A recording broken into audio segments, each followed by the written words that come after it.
আজকে ময়দা দিয়ে দারুণ স্বাদের একটা পিঠার রেসিপি আপনাদের সাথে শেয়ার করব। যেই পিঠাটা বানানো ভীষণই সহজ আর চটজলদি বানিয়েও নেওয়া যায় আর খেতেও হয় দুর্দান্ত। এই পিঠাটা উপরটা একদম খাস্তা মুচমুচে আর ভেতরটা পুরে ঠাসা। নমস্কার বন্ধুরা, মন কিচেনে আপনাদের সবাইকে স্বাগত। আশা করি আপনারা সবাই খুব ভালো আছেন। আজকে খুব সহজ পদ্ধতিতে খাস্তা আর পুরে ঠাসা একটা ময়দার পিঠার রেসিপি আপনাদের সাথে শেয়ার করছি। তার জন্য একটা বাটির মধ্যে ছোট একটা বাটি মেপে আমি 1.5 বাটি ময়দা দিয়ে দিচ্ছি। আমি এখানে বাটি মেপে ময়দাটা ব্যবহার করছি, আপনারা চাইলে চায়ের কাপ মেপেও ময়দাটা ব্যবহার করতে পারেন। তার সাথে সামান্য একটু নুন দিয়ে দিলাম আর 2 চামচ সাদা তেল দিয়ে দিচ্ছি। এখন খুব ভালো করে একটু সময় নিয়ে ময়দাটাকে ময়ান দিয়ে নিতে হবে। ময়দাটা যত ভালো করে ময়ান দেওয়া যাবে এই পিঠেটা ততটাই খাস্তা আর মুচমুচে হবে, তাই একটু সময় নিয়ে ময়দাটাকে ময়ান দিয়ে নিতে হবে। এভাবে করে ডলে ডলে বেশ কিছুক্ষণ ময়দাটাকে ময়ান দিয়ে নেওয়ার পরে যখন দেখতে পারবেন ময়দাটা ঠিক এরকম মুঠো পাকিয়ে যাচ্ছে আর হাত দিয়ে চাপলে খুব সহজে ভেঙেও যাচ্ছে, তখন বুঝতে পারবেন ময়দাটা খুব ভালো করে ময়ান দেওয়া হয়ে গেছে। এখন এখানে নর্মাল জল অল্প অল্প করে দিয়ে একটা শক্ত ডো তৈরি করে নেব। তাই একবারে অনেকটা জল না দিয়ে অল্প অল্প করে জল দিয়ে এই ডোটাকে তৈরি করে নিতে হবে। একবারে যদি খুব বেশি জল দিয়ে দেওয়া হয় তাহলে কিন্তু এই ময়দার ডোটা নরম হয়ে যাবে, সেক্ষেত্রে পিঠাটা ভালো হবে না। তাই এখানে অল্প অল্প করে জল দিয়ে একটা শক্ত ডো তৈরি করে নিতে হবে। ডোটা তৈরি করার পরে খুব ভালো করে বেশ কিছুক্ষণ মাখিয়ে নিয়ে এখন একটা ঢাকা দিয়ে রেখে দেব, এতে ময়দাটা খুব সুন্দর সেট হয়ে যাবে। এইদিকে আমি পিঠার পুরটা তৈরি করার জন্য উনানে একটা প্যান বসিয়ে দিয়ে 2 চামচ মতো ঘি দিয়ে দিয়েছি আর এখন ঘিটা একটুখানি গরম করে নেওয়ার পরে 2 চামচ সুজি দিয়ে দিচ্ছি। এখন খুব ভালো করে উনানের আঁচটাকে লোতে রেখে একটু সময় নিয়ে সুজিটাকে লালচে করে ভেজে নেব। উনানের আঁচটাকে মিডিয়ামে রেখেই কিন্তু সুজিটাকে একটু ভেজে নিতে হবে। যদি বেশি আঁচে ভাজা হয় তাহলে কিন্তু সুজিটা বেশি কালার হয়ে যাবে। সুজিটাকে হালকা করে একটুখানি ভেজে নেওয়ার পরে 1 বাটি নারকেল কুড়া দিয়ে দিচ্ছি।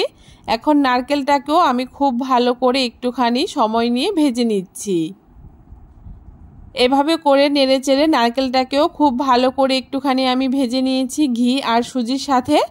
এখন এখানে আমি স্বাদ মতো 1/2 বাটি চিনি দিয়ে দিচ্ছি। মিষ্টিটা অবশ্যই আপনারা আপনাদের পছন্দ মতো ব্যবহার করবেন। এখন চিনিটাকে দিয়েও আবারও একটুখানি নেড়ে চেড়ে নিচ্ছি 1 মিনিট মতো। আর তারপরে এখানে আমি 1/2 বাটি লিকুইড দুধ দিয়ে দিচ্ছি। দুধটা আমি আগে থেকে জাল করে ঠান্ডা করে তারপরে এখানে দিয়ে দিয়েছি। এখন উনানের আঁচটাকে মিডিয়ামে করে রেখে এভাবে করে নেড়ে চেড়ে পুরটাকে রেডি করে নেব। আর এই সময় কিন্তু অনবরত নেড়ে চেড়ে নিতে হবে, তা না হলে সুজিটা কিন্তু দলা পাকিয়ে যেতে পারে। দেখুন খুব ভালো করে এভাবে করে এখন আমি নেড়ে চেড়ে নিচ্ছি। আর কিছুক্ষণ নেড়ে চেড়ে নিলেই দেখবেন পুরটা আস্তে আস্তে শুকনো হয়ে একটু আঠালো টাইপের হয়ে যাবে। এই সময় কিন্তু কোনো রকমভাবেই নাড়া বন্ধ করা যাবে না, এভাবে করে নেড়ে চেড়ে নিতে হবে। আর পুরটাকে কিন্তু খুব বেশি শক্ত করে নামালে হবে না, একটু নরম থাকতেই এই পুরটাকে নামিয়ে নিতে হবে, কারণ এটা ঠান্ডা হওয়ার পরে আরও কিছুটা শক্ত হয়ে যাবে। দেখুন পুরটা আমার একদম রেডি হয়ে গেছে। এখন নারকেলের এই পুরটাকে আমি নামিয়ে নিয়েছি। আর এই দিকে যে আমি ময়দার ডোটা তৈরি করেছিলাম, ময়দার ডোটা দেখুন একদম সেট হয়ে গেছে। এখন এখান থেকে আমি একটু বড় বড় করে 4টে লেচি কেটে নিয়েছি। এখন এখান থেকে একটা লেচি নিয়ে হাত দিয়ে প্রথমে একটুখানি গোল করে এখন ময়দা দিয়ে খুব ভালো করে একটা রুটি তৈরি করে নেব। আর এই রুটিটা কিন্তু খুব বেশি পাতলা করা যাবে না, হালকা একটু মোটা করেই এই রুটিটা তৈরি করে নিতে হবে। রুটিটা কতটা মোটা করে আমি তৈরি করেছি আপনাদেরকে দেখিয়ে দিচ্ছি। দেখুন রুটিটা ঠিক এইরকম একটুখানি মোটা করে আমরা তৈরি করে নিয়েছি। এখন একটা গ্লাসের সাহায্যে এরকম করে আমি লেচিগুলোকে কেটে নিচ্ছি। এখানে একটা রুটি থেকে আমি 4টে লেচি কেটে নিয়েছি। আপনারা চাইলে আপনাদের পছন্দ মতো লেচিগুলোকে আরেকটু ছোট বড় করে নিতে পারেন। এখন যে পুরটা তৈরি করেছিলাম সেইখান থেকে অল্প অল্প করে পুর নিয়ে আমি 2টো লেচির মধ্যে এরকম করে দিয়ে দিচ্ছি। 2টো লেচির মধ্যে পুরটাকে দিয়ে দিয়েছি। এখন আর যে বাকি 2টো লেচি রয়েছে সেইগুলোকে এভাবে করে উপর থেকে দিয়ে দেব।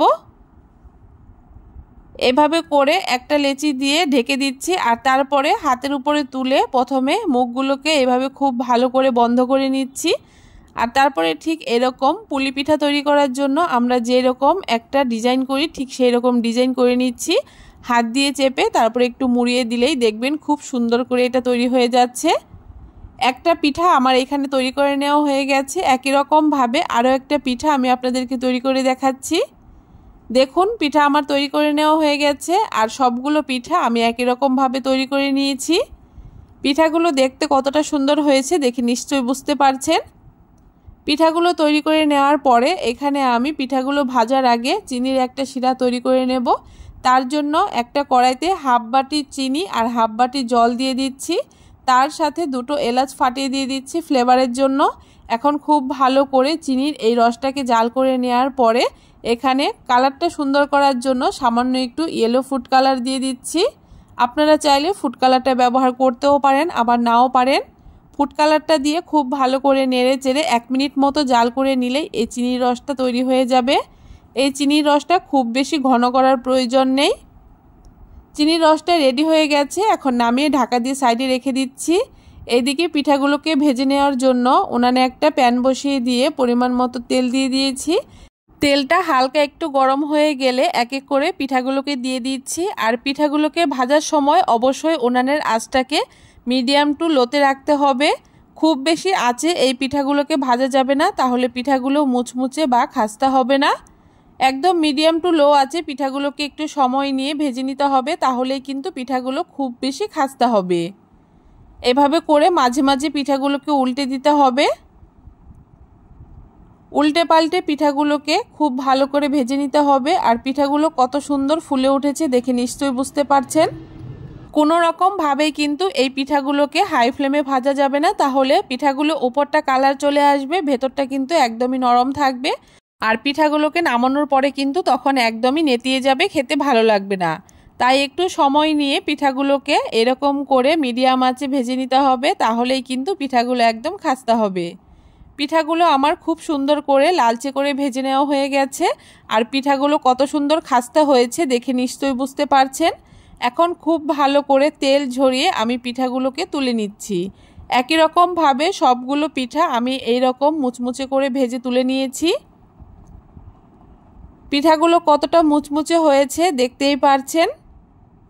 এখন যে চিনির রসটা তৈরি করেছিলাম সেই চিনির রসটা হালকা গরম থাকতেই হালকা গরম পিঠাগুলোকে আমি চিনির রসের মধ্যে খুব ভালো করে ডুবিয়ে দিচ্ছি।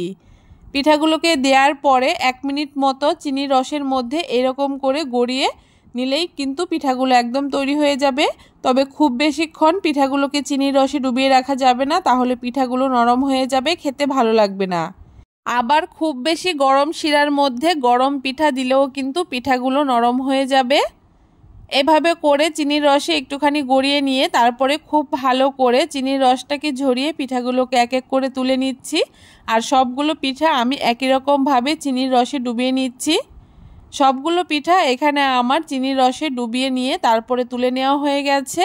এখন উপর থেকে দেখতে ভালো লাগার জন্য আর খেতে ভালো লাগার জন্য কয়েকটা কাজু বাদাম আমি এরকম গুঁড়ো করে পিঠার উপরে দিয়ে দিচ্ছি।